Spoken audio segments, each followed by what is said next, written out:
এবার অন্যান্য শীর্ষ সংবাদ। ডক্টর ইউনূসের 25 কোটি টাকা আত্মসাৎ মামলার শুনানি নিয়ে এজলাসে দুপক্ষের আইনজীবীর তর্ক বিতর্ক। সাক্ষ্য গ্রহণ পেছালো 20 দিন। নতুন তারিখ 5 আগস্ট। আবারও সীমান্তে হত্যা। এবার বিএসএফ নয়, ভারতীয় খাসিয়াদের গুলিতে প্রাণ গেল 2 বাংলাদেশের। বিজেপির নিন্দা, পতাকা বৈঠকের আহ্বান। বরাদ্দের টাকা ঠিকাদার নিলেও কেনেনি যন্ত্রাংশ। পাইলিংয়ের কাজ চলা 6তলা ভবন দেখানো হয়েছে, অর্ধেক নির্মাণ শেষ। কৃষি সম্প্রসারণ অধিদপ্তরে ব্যাপক অনিয়ম পেয়েছে দুদক। সরকারি প্রতিষ্ঠানের হাতেই ভরাট হচ্ছে রাজধানীর জলাধার। বুড়ো আঙুল দেখাচ্ছে ড্যাপের নকশাকেও। ফলাফল অল্প বৃষ্টিতেই হাঁটু পানি। 2 সিটের দায় সারা ভাবি দায়ী।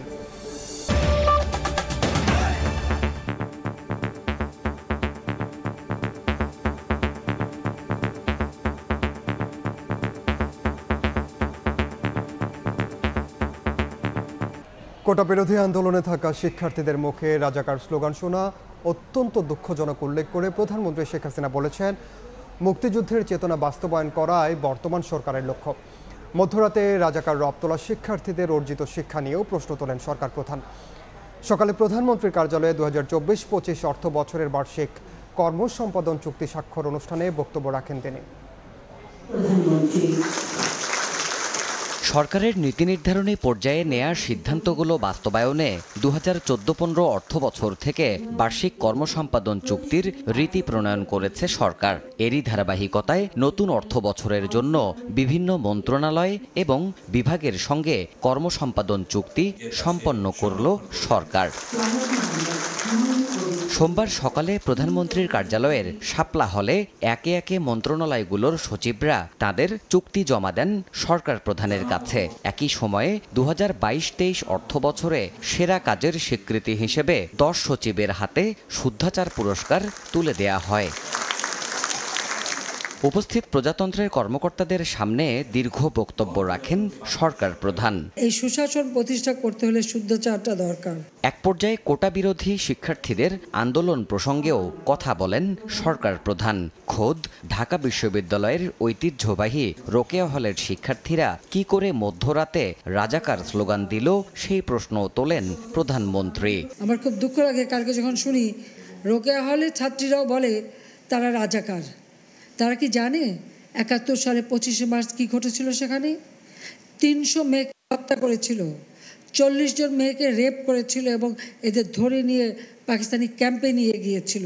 এসব অত্যাচার রাস্তায় লাশ পড়ে থাকে, এরা দেখেনি। তাই নিজেদের রাজাকার বলতে তাদের লজ্জা হয় না। এটা কোন দেশে আমরা আছি? এরা কি চেতনায় বিশ্বাস করে, কি শিক্ষা তারা নিল, কি তারা শিখলো, সেটাই আমার এখন প্রশ্ন। রাজাকার আলবদরদের ভূমিকা বর্তমান প্রজন্মের ভুলে গেলে চলবে না, সেই কথাও স্মরণ করিয়ে দেন বঙ্গবন্ধু কন্যা। তারা এদেশের মানুষের উপরে অত্যাচার করেছে, সেটা তো আমাদের ভুললে চলবে না। দেবাশিস রায়, সময় সংবাদ, ঢাকা। কোটা সংস্কার আন্দোলনকারী ও ছাত্রলীগের মধ্যে প্রায় 2.5 ঘন্টা সংঘর্ষের পর ঢাকা মেডিকেল এলাকায় অবস্থান নিয়েছে পুলিশ। সেখানে আছেন সহকর্মী মেহেদি হাসান, সরাসরি যাচ্ছে সেখানে। মেহেদি, ঘণ্টাব্যাপী পুরোপুরি রণক্ষেত্রে পরিণত হয়েছিল ঢাকা বিশ্ববিদ্যালয়ের শহীদুল্লাহ হল এবং হলের বাইরের যে সড়কটি রয়েছে। ঢাকা মেডিকেলের সামনে থেকে প্রায় 2 ঘণ্টাব্যাপী এই সংঘর্ষের পর এখন কিছুটা শান্ত হয়েছে এবং আমরা দেখতে পাচ্ছি পুলিশের বিপুল সংখ্যক একটি টিম কিন্তু এই মুহূর্তে উপস্থিত হয়েছে এবং এই আমার পেছনে কিছুক্ষণ আগেও ছিল ছাত্রলীগ সমর্থকের অর্থাৎ ছাত্রলীগ সমর্থকের কিছু সমর্থক এখানে ছিলেন এবং তারা এই মুহূর্তে পুলিশ তাদেরকে কিন্তু পেছনে ঠেলে এই সামনে অবস্থান করছে পুলিশ এবং তার সামনে বিপরীত পাশে অবস্থান করছে শহীদুল্লাহ হলের ভেতরে থাকা শিক্ষার্থীরা। একটু জানিয়ে রাখি যে বেলা অর্থাৎ এর ঢাকা মেডিকেলের সামনে থেকে যে সংঘর্ষটি শুরু হয় সেটি কিন্তু বেলা 5টারও কিছু পর। এর আগের সংঘর্ষে যারা আহত হয়েছিলেন তারা কিন্তু বেলা 5টার আগে কিন্তু তারা ঢাকা মেডিকেলে এসেছিলেন চিকিৎসা নিতে এবং তারা ঢাকা মেডিকেলের বাইরে অবস্থান করছিলেন এবং ছাত্রলীগ পক্ষ থেকে একটি মিছিল নিয়ে কিন্তু টিএসসির সামনে থেকে তারা ঢাকা মেডিকেলে এসেছে এবং ঢাকা মেডিকেলে আসার পর ব্যাপকভাবে আবারও সংঘর্ষে পরিণত হয়। অর্থাৎ এরপর শিক্ষার্থী যারা ছিলেন তারা সামনে থেকে শহীদুল্লাহ হলের সামনে অবস্থান নেন এবং শহীদুল্লাহ সামনে থেকে দফায় দফায় তাদের মধ্যে সংঘর্ষ হয়। বিপুল ককটেল বিস্ফোরণের ঘটনাও আমরা দেখেছি। তবে টানা 2 ঘন্টা সংঘর্ষের মধ্যে কিন্তু বিশ্ববিদ্যালয় প্রশাসন বলেন এবং আইন শৃঙ্খলা বাহিনী সদস্য, এর আগে আমরা দেখিনি আইন শৃঙ্খলা বাহিনী আসছে। তবে এখন 7টা নাগাদ, 7টার কিছু পর আইন শৃঙ্খলা বাহিনী সদস্যরা আসার পর কিছুটা পরিস্থিতি শান্ত হয়। শান্ত হলেও কিন্তু দুপক্ষের মধ্যে স্লোগান কিন্তু এখনো চলছে। অর্থাৎ একটু জানিয়ে রাখি, এই এক পক্ষ অর্থাৎ যারা এই মুহূর্তে দেখতে পাচ্ছেন তারা কিন্তু আসলে ছাত্রলীগ সমর্থকের যে মিছিলটি ছিল সেটি কিন্তু এই মুহূর্তে তারা আসলে পিছনে দিয়ে দিচ্ছেন এবং এর বাইরে বিপরীত পাশে অবস্থান করছে। কিন্তু একটু জানিয়ে রাখি, শহীদুল্লাহ হলের সামনে অবস্থান করছে শিক্ষার্থীরা, অর্থাৎ বিপুল সংখ্যক শিক্ষার্থীও এখানে থেকে কিন্তু তারা স্লোগান দিচ্ছেন এবং তারা অভিযোগ করছেন, তাদের দাবিগুলো জানাচ্ছেন। একটু জানিয়ে রাখি, এই মুহূর্তে শহীদুল্লাহ হলের শিক্ষার্থীদের কিন্তু কন্ট্রোল করছেন বিশ্ববিদ্যালয় প্রশাসনের মাধ্যমে। তারা একটি মাইক নিয়ে কিন্তু কিছুক্ষণ আগে ঘোষণা দিয়েছেন যে পরিস্থিতি শান্ত করার জন্য এবং তাদের মধ্যে আলোচনা হবে, দফায় দফায় আলোচনা। এর আগেও আমরা দেখেছি পুলিশের সাথে আলোচনা চলছে এখনো বিশ্ববিদ্যালয় প্রশাসনের সাথে, এবং পুলিশের একটি প্রতিনিধি দল কিছুক্ষণ আগেই গিয়েছে বিশ্ববিদ্যালয় প্রশাসনের সাথে কথা বলেছে এবং তারা শান্ত হওয়ার জন্য আহ্বান জানিয়েছে। যদিও পরিস্থিতি, কেননা এই মুহূর্তে কিন্তু সংঘর্ষ থেমে গেলেও কিন্তু উত্তেজিত পরিস্থিতি যেটি ছিল সেটি কিন্তু এখনো ক্রমশই রয়েছে। অর্থাৎ এখনো কিন্তু বিপুল, আমার পেছনে রয়েছে বিশ্ববিদ্যালয়ের শিক্ষার্থীরা, তারা কিন্তু এখনো শিক্ষার্থীরা তারাও কিন্তু পাল্টা স্লোগান দিচ্ছে। তো সব মিলিয়ে এখন পর্যন্ত সংঘর্ষ থামলেও কিন্তু 2 দলের মধ্যে যে উত্তেজনা সেটি কিন্তু এখনো চলছে। এই ছিল ঢাকা বিশ্ববিদ্যালয়ের শহীদুল্লাহ হলের সামনে থেকে আমার কাছে থাকা সবশেষ তথ্য। সরাসরি যুক্ত ছিলেন ঢাকা বিশ্ববিদ্যালয় এলাকা এবং সহকর্মী মেহেদী যেমনটি বলছিলেন, প্রায় 2.5 ঘন্টা কোটা আন্দোলনকারী এবং ছাত্রলীগের সংঘর্ষের পর বর্তমানে পরিস্থিতি কিছুটা নিয়ন্ত্রণে।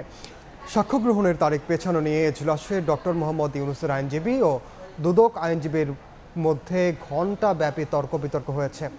পরে 25 কোটি টাকা আত্মসাৎ ও পাচারের মামলায় ইউনূস সহ 14 জনের বিরুদ্ধে সাক্ষ্য গ্রহণ 20 দিন পিছিয়ে দেন আদালত।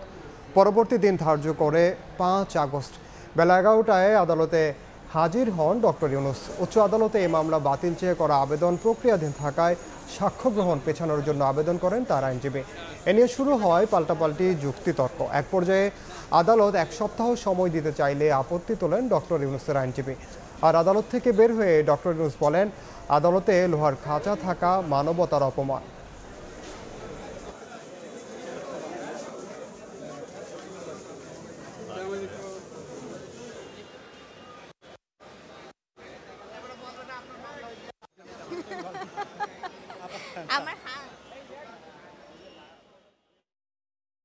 এই খাঁচাটাই বিলুপ্ত হয়ে যাওয়া উচিত, কারোর জন্য প্রয়োজনীয় না। এটা আদালতে রাখা মানেই হলো আমি তোমাকে অপমান করার জন্য এখানে বসছি, সেটার জন্য নিশ্চিত এটা বিচারের জন্য এসছি, অপমান করার জন্য তা আসলে। কোর্টকে বললাম আপনি যদি পারেন নিতে পারেন, কিন্তু কন্টেম্পট অফ কোর্ট আমি নিতে পারি না।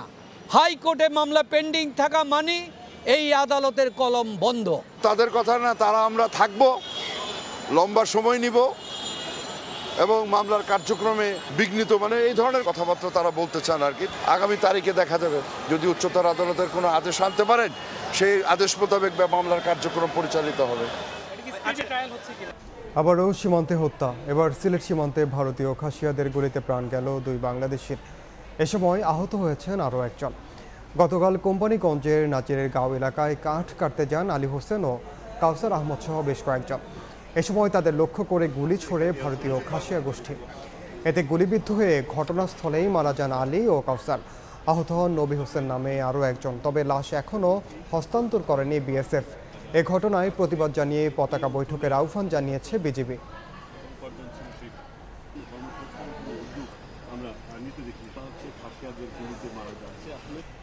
দেশের বাইরের খবর। বন্দুক হামলার ঘটনায় ডোনাল্ড ট্রাম্প বললেন ঈশ্বর তাকে বাঁচিয়েছেন। স্থানীয় সময় সোমবার সকালে রিপাবলিকান পার্টির জাতীয় সম্মেলনে যোগ দিতে যাওয়ার পথে নিউ ইয়র্ক পোস্টকে দেয়া এক সাক্ষাৎকারে তিনি একথা বলেন। এভাবে ফিরে আসা অলৌকিক উল্লেখ করে ট্রাম্প আরও বলেন, যখন গুলি চালানো হয় তখন ডায়াসের দিকে ঝুঁকেছিলেন তিনি, এ কারণেই প্রাণে বেঁচে যান। বন্দুকধারীকে দমনে সিক্রেট সার্ভিসের ভূমিকার প্রশংসাও করেন তিনি। কোপার 16তম শিরোপা জয়ের পর উৎসব চলছে আর্জেন্টিনায়। সমর্থকদের বাঁধ ভাঙা উল্লাসে মুখর দেশটির প্রতিটি শহর। নাটকীয় ফাইনালে লাউতারো মার্টিনেজের অতিরিক্ত সময়ের গোলে কোপার টানা দ্বিতীয় শিরোপা জিতে নেয় আর্জেন্টিনা। শ্বাসরুদ্ধকর ম্যাচে এমন জয়ের পর উৎসবে মাতেন সমর্থকরা। আর্জেন্টিনার বিখ্যাত ওবেলস্কি স্কোয়ারে জড়ো হতে থাকেন ভক্তরা। শুধু বুয়েন্স আয়ার্সে নয়, আর্জেন্টিনার প্রতিটি শহরেই শুরু হয় আনন্দ মিছিল। এ পর্যায়ে শীর্ষ সংবাদ জানিয়ে দিচ্ছি আরেকবার। এবং কোটা বিরোধী আন্দোলনকারীদের মুখে রাজাকার স্লোগান শোনা দুঃখজনক। ইতিহাস জানে না বলেই শিক্ষার্থীদের এমন বক্তব্য বললেন প্রধানমন্ত্রী।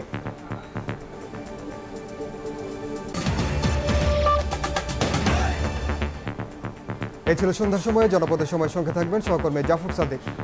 ধন্যবাদ ইমন। জনপদের সময় নিয়ে ফিরছি কিছুক্ষণ পর, সঙ্গে থাকুন সময়।